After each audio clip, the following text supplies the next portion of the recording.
Immigration attorneys and migrant advocates believe Trump administration policies aimed at responding to the unprecedented immigration surge last year could come to an end once President-elect Joe Biden takes office. Those two groups believe if that happens, it could trigger a second immigration surge. ABC 7 received exclusive access at the largest shelter for migrants in the borderland, preparing in case the surge does develop during the pandemic while observing CDC guidelines. ABC 7 was also given a rare look inside a shelter in Ciudad Juarez, where asylum seekers under one of those Trump policies are forced to wait for their immigration hearings. ABC 7's Sawi Science has this story you'll see only on ABC 7.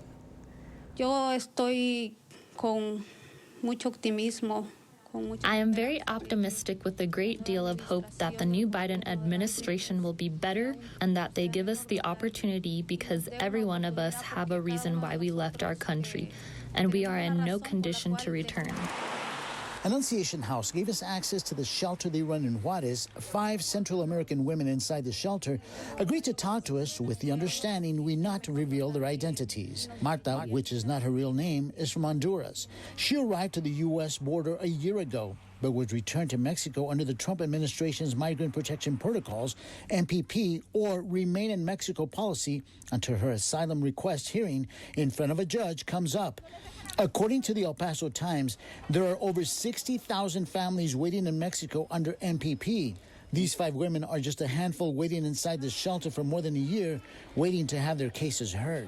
A combined population that's probably close to 70 people. They're all MPP. They're all MPP families. What are they saying to you? They're beyond frustrated because, again, what many people don't understand is that since the border was closed, all of the immigration courts have suspended operation.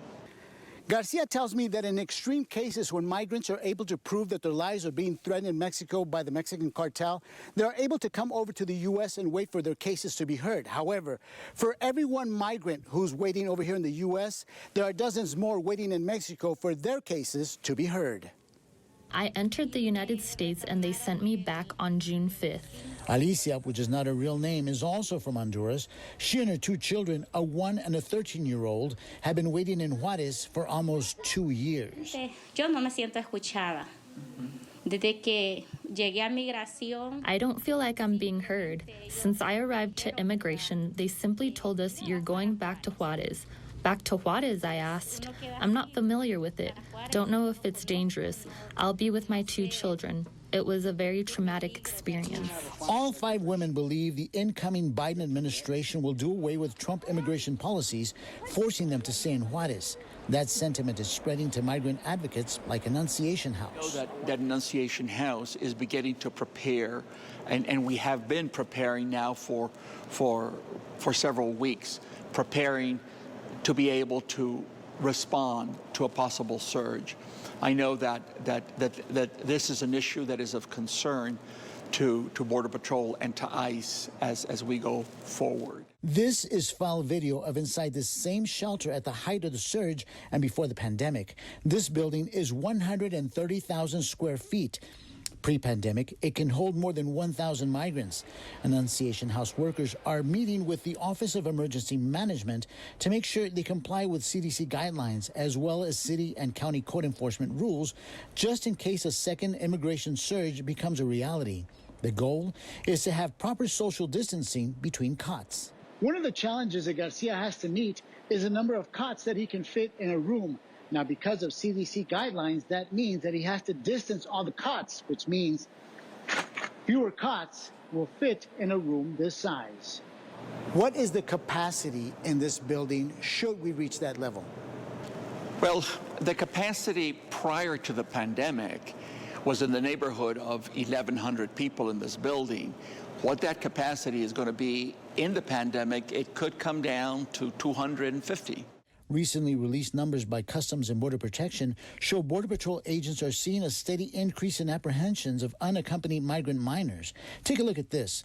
In April 2020, 712 unaccompanied minors were apprehended along the U.S. border. Apprehensions increased steadily every month, reaching a high of 4,661 in October, then a slight drop in November.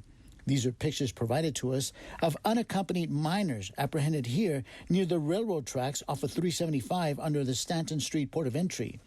Although there is no access to this migrant shelter for minors in Monte Vista, sources tell me they too are seeing an increase in minors brought here.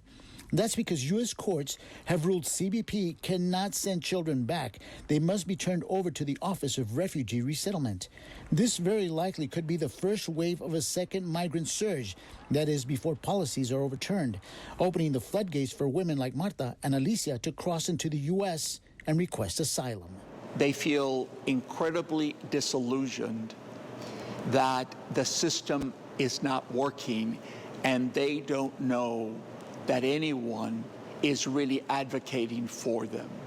You know, they feel forgotten, they feel left behind. Teniendo mucha paciencia y confiados en Dios. Having a great deal of patience and confident in God, the new authorities will eliminate the program because I believe my rights are being violated. Saul Sainz, ABC 7.